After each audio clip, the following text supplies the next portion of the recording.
Okay, we'll start with this. Sergey Kovalev to Dmitry Bivol. I'm ready. What about you? Now, post-fight after the Joe Smith Jr. fight this past weekend, WBA champion Dmitry Bivol was quoted as saying, "I just end this fight and I want to relax. I want to fight for another belt. I am ready for a unification fight," Bivol said. Upon hearing those words, WBO world champion Sergey Kovalev called for the unification showdown. Congratulations to Dmitry Bivol on a big win. Kovalev wrote on Instagram, "Dmitry, let's organize a fight. That will thrill the entire world. I'm ready. What about you?" And the first thing I'm going to say in regards to this fight is, as sizzling as this fight is, it's not the most makeable fight in the light heavyweight division. There are other fights out there that are actually easier to negotiate, actually easier to stage than a fight between Sergey Kovalev and Dmitry Bivol. Here's why. While they may have promotional ties in common, it being that they both work with main events, these guys fight on two different platforms. Sergey's contracted to ESPN, Dmitry Bivol's contracted to DAZN. So when you look at that, and then you look at what other fights are out there for Sergey Kovalev, those other fights are actually easier to make because Sergey Kovalev is on the same side of the street as Vozdik, and he's on the same side of the street as Artur Beterbiev. Any one of them two fights with those two fighters, those two champions, any one of them two fights is an easier fight to make than this one. But regardless of the politics of boxing, regardless of the network stuff, this is a fantastic fight. It's a great fight. It's the old lion versus the young lion. Both guys have the necessary ingredients to beat the other. This is not something you always see in the sport of boxing. This is not always something you see in unification fights. This is not something you always see in big fights. Sometimes it just boils down to the styles, and you know, one guy, he's got the right style to get the job done. Sometimes that's the case. You don't always see a fight where both guys have all the necessary ingredients to beat the other. Understand that even now that Sergey Kovalev is a bit more weathered than he used to be. He's been through the ringer more times than anything that Dmitry Bivol has experienced. In spite of all of that, Sergey Kovalev's boxing acumen is still there, and his boxing acumen today is still better than anything that Dmitry Bivol has faced as a professional so far. Sergey Kovalev is a far better boxer than Joe Smith Jr., than Sullivan Barrera, Felix Valera, than John Pascal. He's a better boxer than those guys. Now, I want y'all to understand something. Dmitry Bivol's quality of competition, the way that his resume is forming already at only 16-0, it really is phenomenal. It's great. This guy's resume for a guy with only 16 pro fights is a testament to just how skilled he is and how much faith his handlers have in him. Because the kind of people that he's been fighting are the kind of people you don't expect to see showing up on a guy's resume until he's at least 20-0. Whereas this guy's faced a strong puncher in Joe Smith Jr., a dangerous puncher that you cannot afford to get hit by. You can't get lackadaisical with him. He's faced a strong puncher in Joe Smith Jr. He's faced some very crafty boxers in Sullivan Barrera and Felix Valera. He's faced some seasoned veterans, some durable fighters in Isaac Chilemba. and Pascal. His resume for a guy who is only 16-0 is top-notch. And it's, you know, the cherry on top is that he is a world champion today. So understand that Dmitry Bivol's resume is nothing to sneeze at. But in the entirety of that resume, you will not find a guy that possesses all the skills, all the attributes of a Sergey Kovalev. You might have faced a strong puncher in Joe Smith Jr., for example, but Joe Smith Jr. is not a very good boxer. Now, you might have fought some very good boxers in Felix Valera and Sullivan Barrera, but those guys, they're not very big punchers. In Sergey Kovalev, you get the best of both worlds. You get a strong puncher who can box his ass off. Front foot or back foot. And what makes it a sizzling fight, what makes it a titillating fight, what makes it intriguing is that you don't really know if Sergey Kovalev still has what it takes to beat a guy who can fight at the level of a Bivol, or if Bivol can upset the plans for Sergey Kovalev, who is the far more experienced fighter of the two. Now that's just the resume stuff, you know? That's not the nuts and bolts of the fight. Let's talk about the nuts and bolts of the fight. Both Sergey Kovalev and Dmitry Bivol have mobility. These are guys that know how to navigate the ring. These are guys that have shown they can fight on the back foot just as well as they can fight on the front foot. They both can. They also show a very judicious jab, which communicates their understanding of distance and spacing, that they know how to use that jab and when to use that jab to either work their way in or work their way out. They are both defensively responsible fighters, so much so that they can implement their offense while at the same time not giving up any of their defense. They both have this in common. And yet another thing they have in common, they are both strong punchers. They both have legitimate, bona fide knockout power. So let's break this thing down. While I might like the jab of Sergey Kovalev a bit more than I like Dmitry Bivol's jab, I do feel that Sergey Kovalev's jab is a bit more effective, a bit more proven. While I do like his jab a little more, I do like the agility, the speed and reflexes of Dmitry Bivol, which I think can offset Sergey Kovalev's jab. It boils down to the in and out game. Dmitry Bivol is not the kind of fighter that you're just going to pepper with a jab, because he's not just going to stand there for you to do that. The subtleties in his game, like how he'll fire off a shot and then take a quick step back to get out of range. Not so far out of range that he can't hit you with a counter shot, but not so far within range that you can nail him. These kinds of subtleties can offset Sergey Kovalev's very effective jab. And it just so happens that, well, Bivol's the younger guy in the fight. So tack that onto it. Tack on that if these guys were to fight the night of the fight, Bivol is the fresher, younger fighter with the sharper reflexes. Tack on those reflexes to those subtleties, to those movements. Creates a situation where Sergey Kovalev's jab may not be as effective against Bivol as it is with other fighters. He's harder to hit. The both of them generate very good power when they get full extension off their punches. When they throw, they're straight punches. They both throw great straight punches. But the fact of the matter is, when you got two guys that are very similar, and they both have concussive power, well, it might just boil down to who beats who to the punch. Whoever's got the sharper reflexes, whoever's got the faster hands, may beat the other guy to the punch. And in this instance, well, Dmitry Bivol's the younger guy, so I'd wager that he may beat Sergey to the punch. I don't think the aesthetic of this fight would be lopsided at all. I don't think it would be one-sided, but I do see a situation, I do see a bit of a chess match in those early rounds that may be physically taxing for Sergey Kovalev. Let's talk about the physicality of the fight. I've probably said it 3 times already that Sergey's the older guy in the fight, that he'd be tasked with keeping up with what could be argued is a younger version of himself.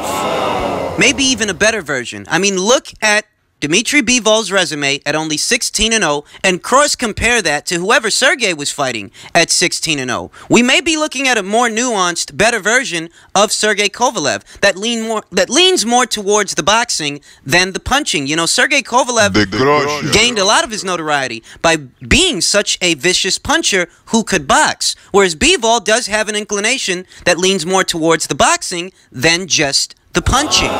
Let me put it to you this way, because I think this is the simplest way to put it.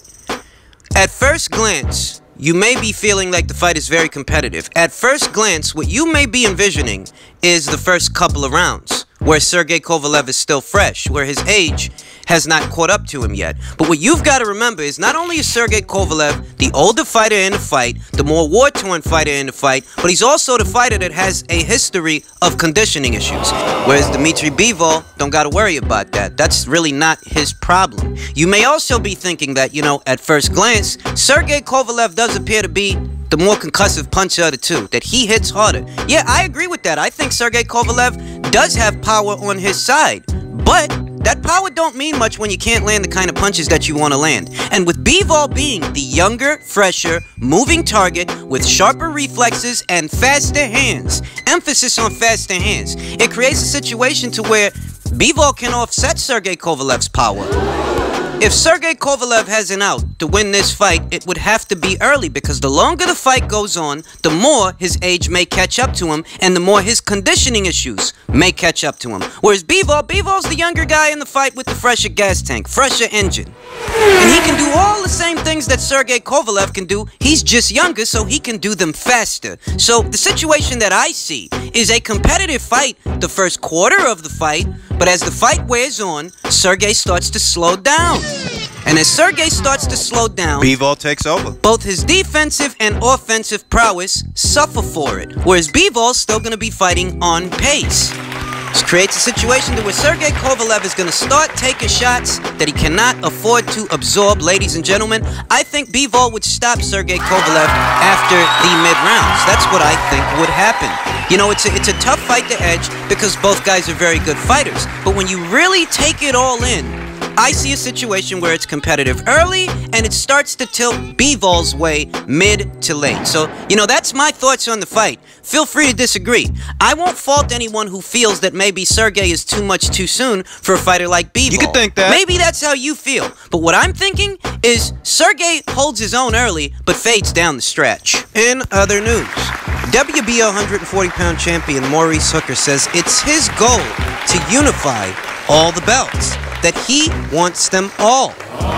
This is coming on the heels of his successful title defense against Mikel Lapierre. Now, coincidentally, another champion in the weight class that goes by the name of Jose Ramirez, who holds the coveted green belt, expressed a very similar sentiment last month, that he would also like to unify. And these guys, they're not strangers, you understand. Maurice Hooker, Jose Ramirez, these guys have crossed paths before. Jose Ramirez was, in fact, in attendance for Maurice Hooker's title defense against Alex Salcedo. He was there. He knows that Maurice Hooker wants that fight. So the feeling that I'm left with Is make it happen. is there's no other fight for either Maurice Hooker or Jose Ramirez that makes any kind of sense aside from a fight between them, a fight with each other. It's about time for these two guys to unify their titles.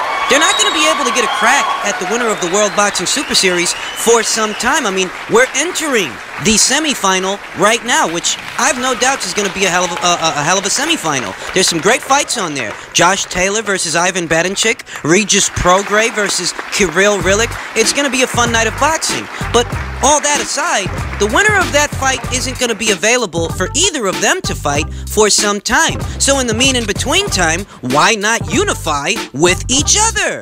Let's get in on time machines for a second. Way back when, before the World Boxing Super Series kicked off at 140 pounds, Jose Ramirez was supposed to be fighting Regis Prograis, and the reason that both sides of the argument chose to forego that fight was because they wanted time to build it up. They wanted time for both fighters to build up their profile so when they do fight, the fight would be of some sizable value.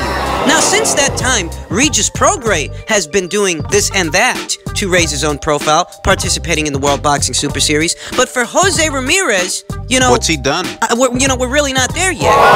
The proposed fight between Jose Ramirez and Regis Prograis at that time when they were first talking about it and decided to postpone it, they were thinking along the lines of they want both guys to raise their profiles by the summer. But guess what? Summer's right around the corner. Spring isn't that far away, and summer is right around the corner. And I don't see what Jose Ramirez has done of any kind of note to raise his profile. One thing that he can do with a champion that is available is fight Maurice Hooker. Let me tell you something. The 140-pound division, in spite of not being one of the more talked about divisions like, say, 147 or 160 or heavyweight, 140 is not talked about as much as those divisions are talked about. But 140 does have many talented fighters in it. But It's not enough. simply being talented is not enough. And simply holding a world title, it's not enough. To get any kind of accord, any kind of accolades, and any kind of attention, what Jose Ramirez must do is seek out what available champions are out there and participate in those fights, because those are the biggest fights he can hope to have in the 140-pound division. Those are the fights that are going to establish you as one of the best in that weight class. That's what it's going to take. So that by the time the World Boxing Super Series is over and a unified champion is crowned in the process, you yourself may be a unified champion in the process. Meaning a fight between you and the winner of the World Boxing Super Series would ultimately be for the undisputed 140-pound championship of the world. That is the best case scenario. You can't sit on your hands, can't go pussyfooting around, can't waste no time. And the reason that I stress this more in the case of Jose Ramirez than Maurice Hooker, for example, is because I don't doubt for a second that Maurice Hooker wants that fight. There is not an air of complacency in the case of Mighty Mo Hooker. Mighty Mo's been keeping busy, looking sharp, getting better, and staying active. Whereas in the case of Jose Ramirez, you know, I just don't know what this guy's been doing. There is an air of complacency there. Like, what are you waiting for? You know, last month, he defended his WBC title against Jose Zapata. And that's all well and good. But it really is time to take it up a notch. It really is time to do something big, do something major. Pursue a fight with Maurice Hooker. Because I don't doubt for a second that he wants a fight with you. But I'm wondering, do you want a fight with him? You already defended your title last month, and he just defended his this past weekend. So that means looking forward, you both are free. You have nothing on the horizon, so why not unify with each other? I'm sure that between the people over there at Matchroom USA and the people over here at Top Rank, a situation can be reached. I mean, shit, Maurice Hooker traveled to ESPN/Top Rank to defend his world title against Alex Salcedo, so why not let Jose Ramirez go over there to the zone, or whatever y'all gotta do to make the fight? Just make the fight. It's beneficial to both of them. Mighty Mo Hooker has impressed me quite a bit as of late, but it's hard to imagine that he can raise his profile any further fighting the likes of Mikel Lespierre's and Alex Salcedo's. It's time for him to take it up a notch as well, and I don't doubt that that's something that he wants. I believe he does want to unify, but it applies to both in the sense that both of them stand to benefit from unifying with each other. That's the best way for the both of them to make a name for themselves, because once the World Boxing Super Series is over, whoever wins that will have effectively made a name for themselves, and people are going to cross-compare what that person did to what you guys have been doing. Put your thinking cap on. If Regis Prograis, for example, were to win the World Boxing Super Series, people would say, well, wow, you know, he's got 2 world titles, and look at who he had to fight to get them. You know, he had to participate in the World Boxing Super Series, and he beat the WBA champion, Kirill Rillik. He beat the winner of the Josh Taylor versus Ivan Bedichik fight. You know, that's if it's Regis Prograis. If it's Josh Taylor, all you gotta do is move the names around. If it's Ivan Bedichik, same shit. All you gotta do is move the names around. But those names are gonna seem like bigger names in comparison with what either Maurice Hooker was doing in the mean in-between time and what Jose Ramirez was doing in the mean in-between time. So these guys need to get on the ball. They need to fight each other. Because it'd be a goddamn shame if the World Boxing Super Series done came and went and neither one of you two have unified a title yet.